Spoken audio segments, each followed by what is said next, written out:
खुलुमबाय आं किलिकां ब्रह्म बड'लेण्ड बुब्लिनि जानानै बयखौबो बरायना लाबाय दिनै 2 आगस्ट 2024 नोंथांमोननो बड'लेण्ड बुब्लिया दिनैनि साना मानि थाखाय मिथिजायो एबा दिनैनि सानाव मा हाबाफारि फालिनाय जायो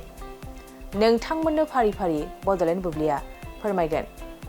दिनैनि सानाव 1858 मायथाइनि 2 आगस्टआव संसदआ ब्रिटिश क्राउनजों ईस्ट इंडिया कम्पानीनिफ्राय भारतनि खुंथायखौ आखायाव लानो थाखाय मोनसे बिल पास खालामदोंमोन बे आयेना 1857 मायथाइनि भारतारि बिग्रायनायनि फिथाइमोन जाय बांसिनै कम्पानीनि अनागार आरो गोसो गैयै बिथांखिफोरनि थाखाय जादोंमोन आरो बे आयेना कम्पानीखौ फोजोबदोंमोन आरो ब्रिटिश सरकारनो भारतखौ खुंनो थाखाय थोंजों बिबान होदोंमोन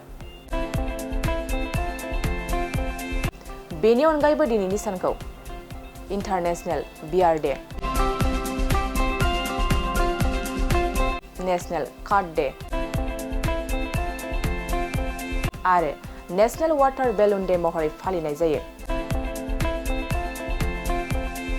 नोंथांमोननो बड'लेण्ड बुब्लिया दिनैनि सानाव मा हाबाफारिजों मिथिजायो आरो मा हाबाफारिखौ फालिनाय जायो फोरमायबाय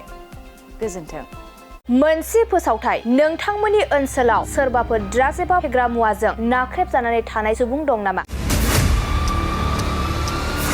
जुदि नोंथांमोननि ओनसोलाव सोरबाफोर ड्राग्स एबा फेग्रा मुवाजों नाख्रेबजानानै थानाय सुबुं दं अब्ला नोंथांमोननि थाखाय मोनसे मोजां खौरां ड्राग्स एबा फेग्रा मुवाजों नाख्रेबजानानै थानाय सुबुंफोरखौ फाहामथाय होनो थाखाय नोंथांमोननि गेजेराव लानानै फैदों मोनसे रिभाइभ रिहाबिलिटेसन सेन्टार जुदि नोंथांनि नखराव आरो नोंथांनि ओनसोलाव सोरबाफोर ड्राग्स एबा फेग्रा मुवाजों नाख्रेबजानानै दं अब्ला नोंथाङा रिभाइभ रिहाबिलिटेसन सेन्टाराव फाहामथाय होफैनो हागोन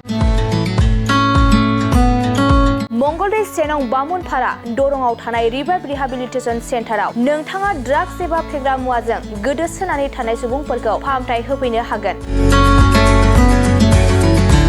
नोंथाङा नोंथांनि ओनसोलनि फेग्रा मुवाजों गोदोनानै थानाय सुबुंफोरखौ बे रिभाइभ रिहाबिलिटेसन सेन्टाराव फाहामथाय होनानै सासे राफोद आरो मोजां सुबुं खालामनो हागोन